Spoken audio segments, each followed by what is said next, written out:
తులారాశి వారికి ఏడాది తర్వాత శుక్ర భగవానుడు వృశ్చిక రాశిలో సంచారం చేయడం వల్ల ధనపరమైనటువంటి ఇబ్బందులు పొంచి ఉన్నాయి.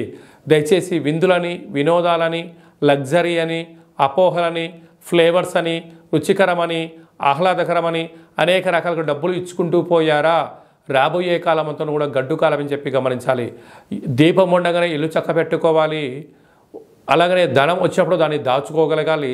స్థిర చరాస్తులు సొంతం చేసుకోగలిగినట్లయితే యోగదాయకం. కనుక భూములు, వాహనాలు, షేర్లు, క్రయ విక్రయాలు ఆచితూచి చేయగలిగినట్లయితే మీకు మంచి కాలము అని చెప్పి గమనించాలి.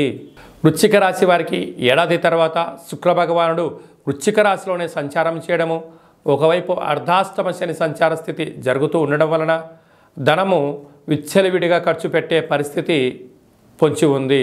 కనుక ఇలాంటప్పుడే కోర్కెలకు కళ్యాలు వేయడం, ఏ పని ఎప్పుడు చేయాలి, ఎప్పుడు చేయకూడదు, గృహాలు, వాహనాలు, చేసేటువంటి విందులు, వినోదాల్లో ఖర్చులను కొద్దిపాటి సవరించగలిగినట్లయితే ధనం నిల్వ ఉండే అవకాశాలు ఉన్నాయి.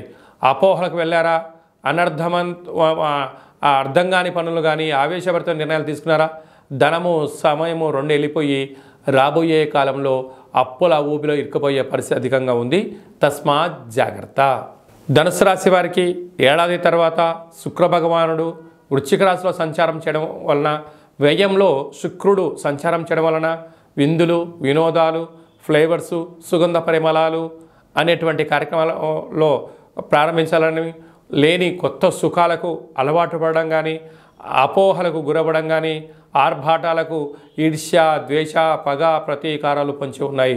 కనుక ఇలాంటి కాల సమయంలో మౌనం, ధ్యానం, ఆధ్యాత్మికత వలన సమయం, ధనాన్ని రెండింటిని కాపాడుకుంటూ స్థిర చరాస్తులను కాపాడుకునే ప్రయత్నం చేయండి. అంతా మీకు మంచి కలుగుతుంది. మకర రాశి వారికి ఏడాది తర్వాత శుక్ర భగవానుడు వృశ్చిక రాశిలో లాభస్థానంలో సంచారం చేయడం వలన ఎన్నో రోజులుగా మీరు ఎదురు చూస్తూ ఉండబడినటువంటి కష్టానికి మంచి ఫలితాలు రావడం, స్థిరాస్తులు, చరాస్తులు, నూతన వస్త్రాలు, బంగారు ఆభరణాలు, క్రయ విక్రయాలు యోగదాయకమవుతున్నాయి. కనుక మన దగ్గర ఎంత అయితే ధనం ఉందో అంతే ధనానికి వస్తువులను, వాహనాలను, షేర్లను కొనే ప్రయత్నం చేయండి. అప్పులు పుడుతున్నాయి కదా అని చెప్పి విచ్చలవిడిగా అప్పులు చేసి తీసుకొచ్చారా? రాబోయే కాలంలో మీరు అప్పుల పాలయ్యే పరిస్థితి అధికంగా ఉంటుంది. తస్మాత్ జాగ్రత్త. ఒకవైపు ఏలనాటి శని కూడా పొంచి ఉంది.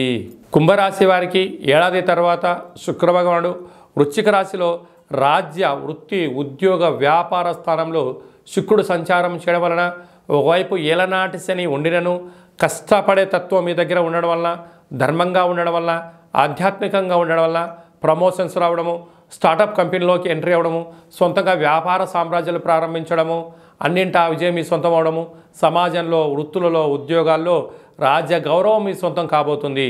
ఒకవైపు ఏలనాటి శని ఉండినను ఆ భగవంతుడి యొక్క ఆశీస్సుల వల్ల సత్కర్మ చైవ సత్ఫలిత అన్నట్టుగా మీరు చేసిన మంచి ఫలితాలే, మంచి పనులే, మంచి ఫలితాలకు సువర్ణ అధ్యాయానికి, జీవితానికి స్వాగతం పలకబోతున్నారు అని చెప్పి గమనించాలి.